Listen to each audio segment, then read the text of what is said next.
నమస్తే, welcome to my TV morning show. Telugu దినపత్రికలో వచ్చిన ప్రధానమైన వార్తలు ఏంటో చూద్దాం. ముందుగా ఆంధ్రజ్యోతిలో బ్యానర్లో వచ్చింది. ఆంధ్రజ్యోతి టాప్లో ప్రైవేటు బడుల్లో పాఠ్యపుస్తకాలు యూనిఫామ్ల విక్రయంపై నిషేధం, ఆదేశాలు జారీ చేసిన విద్యాశాఖ. సర్క్యులర్తో సమస్య తీరదు, కఠిన చర్యలు తీసుకోవాలి ప్రభుత్వ పుస్తకాల పబ్లిషర్ల విజ్ఞప్తి. ప్రైవేటు స్కూళ్ళల్లో అవి పాఠశాలను, కిరాణా జనరల్ స్టోరు, పుస్తకాలు, బట్టలు, టైలు, షూలు అన్నీ వారే అమ్ముతున్నారు. అంటే చదువు చెప్పడంతో పాటుగా అదొక సైడ్ బిజినెస్గా ప్రైవేట్ స్కూళ్ళల్లో ఉన్నది కాబట్టి ఆయన విపరీతమైన ధరలు, ఆ ఫీజులు ఎంత ఉంటుందో ఫీజులలో సగం ధర వరకు కొన్ని కార్పొరేట్ పేరుతోనూ లేదా కనుక రకరకాల పేర్లతోని స్కూళ్ళు ఫీజులు వసూలు చేస్తున్నాయి. అవి కుటుంబాలపైన అదనపు భారంగా పరిణమిస్తున్నాయి. కాబట్టి ఈ కార్పొరేట్ పేరుతోని లేదా ప్రైవేటు పేరుతో జరుగుతున్న వాస్తవానికి ఇదో రకమైన అతిపెద్ద వ్యాపారం. ఈ వ్యాపారాన్ని విద్యా సంస్థలు నిర్వహించకూడదు అని దీనిపై నిషేధం పెట్టిండ్రు. నిషేధం కాదు, ఇది క్షేత్రస్థాయిలో చాలా బలంగా ఉండాలి. అట్లా యూనిఫాములు అమ్మినా, అధిక ధరకు పుస్తకాలు అమ్మిన స్కూళ్లను మూసివేయాలి, వారి లైసెన్సును రద్దు చేయాలి, వారిపైన కఠినమైన చర్యలు తీసుకోవాలి. అట్లా అయినప్పుడు ఇలాంటి వాటికి ప్రయోజనం ఉంటుంది. లేకుంటే కనుక ఉత్తదే పేపర్ల వార్త రావడం, చదవడం, వదిలేయడం అవుతుంది. క్షేత్రస్థాయిలో కనబడాలి. దీనికి సంబంధించిన ఒక వార్త మొదటి పేజీలో వచ్చింది ఆంధ్రజ్యోతిలో. ఇక ఇయర్ ప్యానల్లో 7 రోజుల కస్టడీకి ప్రజ్వల్ అనే వార్త ఉన్నది. అతను అరెస్ట్ చేసి తీసుకొని వెళ్తున్నాడు. వాటికి సంబంధించిన ఒక వార్త మొదటి పేజీలో ఇచ్చింది ఆంధ్రజ్యోతిగా. ఇంగ్లాండ్ నుంచి 1,00,000 కిలోల బంగారం, భారీ భద్రతలను ప్రత్యేక విమానంలో ఆర్బీఐ ఖజానాకు అనే వార్త ఉన్నది. అమెరికా స్పెల్బీలో తెలంగాణ సంతతి విద్యార్థి గెలుపు అనే వార్త. గొర్రెల పంపిణీలో 700 కోట్ల గోల్మాల్, ఇదో రకమైన కుంభకోణం, వీటికి సంబంధించిన వార్త ఉన్నది. నేటితో తెర ప్రచారానికి ఎగ్జిట్ పోల్స్పై ఉత్కంఠ అనే వార్త ఉన్నది.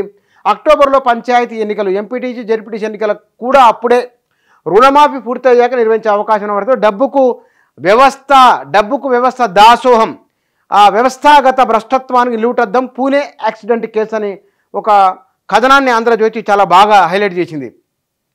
ట్యాపింగ్ కేసు సిబిఐకి ఇవ్వాలి అనే వార్త ఉన్నది. ఇందిరా పార్క్ వద్ద బీజేపీ ధర్నాకు సంబంధించిన వార్త. తెలంగాణ బలిదేవత కాంగ్రెసే అని కేటీఆర్ విమర్శలు చేసిన వార్త ఉన్నది. వేడుకలకు రండి, కేసీఆర్కు సీఎం రేవంత్ రెడ్డి ఆహ్వానం అనే వార్త. విజయంతో విరమణ, ఏపీలో జగన్ కక్ష సాధింపులకు పాల్పడిన పోలీసు యూనిఫామ్లోనే ఏబీవీ రిటైర్ అని ఒక వార్త ఉన్నది. టెస్కాప్ చైర్మన్ పదవికి కొండూరి రాజీనామా అనే వార్త ఉన్నది. కథం తొక్కిన ఆర్థికం, 2023-24 జీడీపీ వృద్ధి రేటు 8.2% అనే వార్త ఉన్నది. ప్రపంచంలో శరవేగంగా ఎదుగుతున్న ఆర్థిక వ్యవస్థగా ఎమర్జ్ అవుతున్నది ఇండియా. ఇక యాదాద్రి ప్లాంట్ దొంగల ముఠా పట్టివేత, పవర్ ప్లాంట్ బయట నిల్వ ఉంచిన ఇనుప సామాగ్రి. అయితే ఇక్కడ పనిచేసిన పోలీసు అధికారే ఈ చోరీ వెనుక ఉన్నారు అనే కథనంలో సహకారం అందించడం అనేది ఉన్నది. ఇక ఈశాన్యం అతలాకుతం, రిమల్ తుఫాన్ ప్రభావంతో భారీ వర్షాలు, వరదలు, నిరాశ్రాయుల లక్షలాది మంది అనే వార్త ఉన్నది. ప్రపంచ రికార్డు చెరువుల ఉష్ణోగ్రత నాగాపూర్లో 56 డిగ్రీలు, అంటే ఇక కొంచెం అయితే కనుక కోడిగుడ్డు ఉడికిపోతుంది, బయట ఆమ్లెట్ అయిపోతుంది, అంత టెంపరేచర్ ఉన్నది. ఇక ఇంకొక వార్త, 3 లక్షలు కేసు మూసివేతకు 3 లక్షలు తీసుకున్న ఎస్ఐసిఐ సస్పెండ్ అనే వార్త ఉన్నది. ఎన్ఓసికి 2.5 లక్షలు, నిర్మాణదారు డబ్బులు తీసుకుంటూ ఏసీబీకి దొరికిన ఇరిగేషన్ ఈఈ, 2 ఏఈలు సర్వేయరు, 2.5 లక్షలట. ట్రాన్స్ఫార్మరు స్తంభం ఏర్పాటుకు లంచం, మొత్తం ప్రభుత్వ జీతాలు తీసుకుంటూ లంచాలు తీసుకున్న ఈ ముగ్గురు ఉన్నారు. 700 కోట్లకు టెండర్. వీళ్ళంతా సర్కారు ప్రజల ట్యాక్స్తో వచ్చిన డబ్బు ఉద్యోగాలు తీసుకునే వాళ్ళే లంచాలు తీసుకుని దొరికినరు, ఆ వార్త ఉన్నది. ఇక ఈనాడులో నేడే తుది విడత అనే చివరి విడత ఎన్నికలకు సంబంధించిన వార్త ఉన్నది. ఇక ఎవరిదో విజయ మార్గం అనే వార్త. 5 ఈ లోక్సభ ఎన్నికలు, అసెంబ్లీ ఎన్నికలకు సంబంధించింది. ఇక ఎవరు ఏం చెబుతారో నేడు లోక్సభ ఎన్నికల ఎగ్జిట్ పోల్స్ అనే వార్తను 6:30కు వెల్లడి అని ఖచ్చితమని నమ్మేదిలా సర్వీస్. దానిపైన గొర్రెల పథకం కుంభకోణం 700 కోట్లు, నిప్పులు కురిసిన నాగాపూర్ అనే వార్త. టెంపరేచర్ పెరిగిందని, కోడ్ ముగిశాక కొలుల పండుగ, టీఎస్సీ పిఎస్సీ పరిధిలో తుది దశలో 13,000 పోస్టులు, నెలాఖరులోగా గురుకుల సొసైటీలో పోస్టింగులు అనే వార్త ఉన్నది. ఇక మేడిగడ్డకు పరీక్షాకాలం, ఒకవైపున మరమ్మతులు, మరోవైపున వానకాలం ప్రారంభమైంది, వరద రాబోతున్నదని ఒక వార్త ఉన్నది. అమెరికా స్పెల్బీ విజేతగా బృహత్ అనే వార్త ఉన్నది. డొనాల్డ్ ట్రంప్ దోషే, మహాపరాధిగా తేలిన అమెరికా తొలి మాజీ అధ్యక్షుడు హష్మనీతో ముడిపడిన 34 కేసుల్లో న్యూయార్క్ కోర్టు చారిత్రాత్మక తీర్పు. జూలై 11 శిక్ష ఖరారు అనే వార్తున్నది. నడక జపం ధ్యానం రెండవ రోజు వివేకానంద స్మారక స్థలంలో మోదీ అనే వార్త. అనిషాకు చిక్కిన ట్రాన్స్కో అయిన వార్త. కోలాహలంగా కొండగట్ట అంజన్న సన్నిధి అనే వార్త ఈనాడు మొదటి పేజీలో వచ్చింది.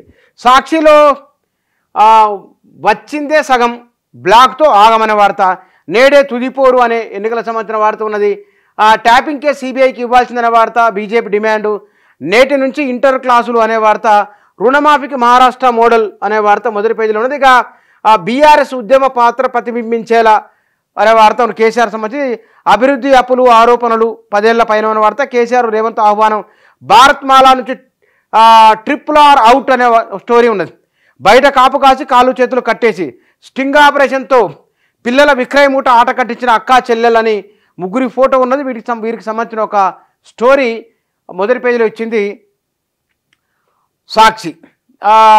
ఉత్తరాదిన ఎండ ప్రచండం అనే వార్త. వట్టిపోయిన ఎల్లంపల్లిలో నీళ్లు లేవు.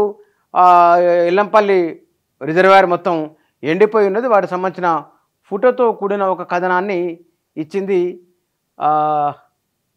సాక్షి. నేడు ఎగ్జిట్ పోల్స్ అనే వార్త కూడా ఉన్నది. ఇక నమస్తే తెలంగాణలో రాజధానిపై ఉమ్మడి వాదన. ఏపీ కుట్రలకు సంబంధించిన వార్త. గన్పారు చుట్టూ ఇనుపకంచె అనే వార్త. కేసీఆర్ పథకాలు బంధు అనే స్టోరీ ఉన్నది. 2 రైతుల ఆత్మహత్య అనే వార్త ఉన్నది. వీటితో పాటుగా నేటి నుంచి గ్రూప్ 1 హాల్ టికెట్లు ప్రిలిమ్స్ పరీక్షను వాయిదా వేయాలని డిమాండ్ సంబంధించిన వార్త ఉన్నది. 575 కోట్లకు వచ్చిన సోము డిజిటల్ అనే వార్త. ఏసీబీ అవినీతి చేపడిన వార్త. నాగపూర్ అగ్నిగుండం పెరిగిన వేడికి సంబంధించిన వార్త ఉన్నది. టెస్కాబ్ను అగ్రగామి నిలిపిన వార్త. పోర్న్ స్టార్ కేసులో ట్రంప్ దోషే అనే వార్త మొదటి పేజీలో ఉన్నది. ఇక నేటి సాయంత్రం ఎగ్జిట్ పోల్స్. నేడు లోక్సభ ఆఖరి పోరు అనే వార్త. కేంద్ర సాయంతో ఇకపై కిట్ అనే వార్త. కొత్త అప్పు 2000 కోట్లు. 2 రైతుల ఆత్మహత్యలకు సంబంధించిన వార్త మొదటి పేజీలో వచ్చింది. నమస్తే తెలంగాణ 4 తెలుగు దినపత్రికలు మొదటి పేజీలో ప్రకటించిన వార్తలు ఇవి.